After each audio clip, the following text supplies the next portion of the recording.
ওকে, তো প্রিভিউতে যে ভিডিওটি দেখলেন আজকে ওই রকম স্ট্যাটাস ভিডিওগুলি এডিটিং করে দেখাবো। এই ভিডিওটার জন্য অনেকে রিকোয়েস্ট করছিল, তো ফাইনালি ভিডিওটা নিয়ে চলে আসলাম। আর আজকের ভিডিওটা এডিট করব একটা নতুন অ্যাপ যার নাম হচ্ছে মোশন ল্যাব। আর অ্যালাইড মোশন তো রয়েছে। তো ভিডিওটিকে শেষ পর্যন্ত দেখতে থাকুন। তার আগে চ্যানেলে নতুন দর্শক হয়ে থাকলে চ্যানেলটিকে সাবস্ক্রাইব করে পাশে থাকা বেল নোটিফিকেশনটিকে অন করে রাখবেন। তো চলুন আজকের ভিডিওটি শুরু করি।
এখানে সার্চ করবেন, এখানে অ্যাঙ্গেলটা করবেন 90 ডিগ্রি।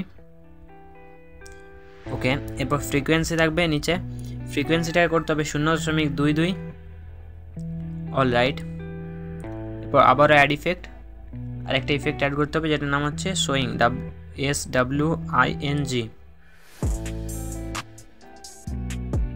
ইফেক্টটিতে ক্লিক করবেন, স্ট্যান্ডার্ড সেটিং, ইফেক্টটিকে ওপেন করবেন। এখানে যে ফ্রিকোয়েন্সি থাকবে এটা করতে হবে 0.20।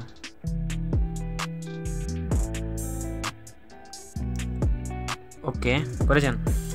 এরপর অ্যাঙ্গেল 2 আসবেন, এখানে অ্যাঙ্গেল দুটো থাকবে, একটা অ্যাঙ্গেল 1 একটা অ্যাঙ্গেল 2। অ্যাঙ্গেল 1টাকে করতে হবে 0.3। তার আগে একটা মাইনাস করে নিচ্ছি, -0.3। ওকে, আর অ্যাঙ্গেল 2টা করতে হবে +0.3। 3। ওকে, তো এরকম একটা ইফেক্ট তৈরি হয়ে যাবে। এরপর আরেকটা ইফেক্ট অ্যাড করতে হবে, যেটার নাম হচ্ছে fade in out, FADE, fade search করবেন, fade in out, standard setting, ইফেক্টটিকে ওপেন করবেন। এই ইফেক্টটা মূলত মানে ভিডিওটার যে এন্ট্রি হচ্ছে এভাবে এন্ট্রি হবে এই ইফেক্টটা দিলে। তো এটা একটু বাড়িয়ে নেবেন, ইনটা বাড়িয়ে 1 সেকেন্ড, 1.00 সেকেন্ড, আর আউটটাও করতে হবে 1.00 সেকেন্ড। ওকে, তাহলে ভিডিওটি কমপ্লিট হয়ে যাবে। এরপর এখানে ক্লিক করবেন, এরপর এক্সপোর্ট বাটনটিতে ক্লিক করলে ভিডিওটি সেভ হয়ে যাবে। তো আজ এই পর্যন্তই, দেখা হচ্ছে পরে কোনো ভিডিওতে, ততক্ষণ পর্যন্ত আলবিদা।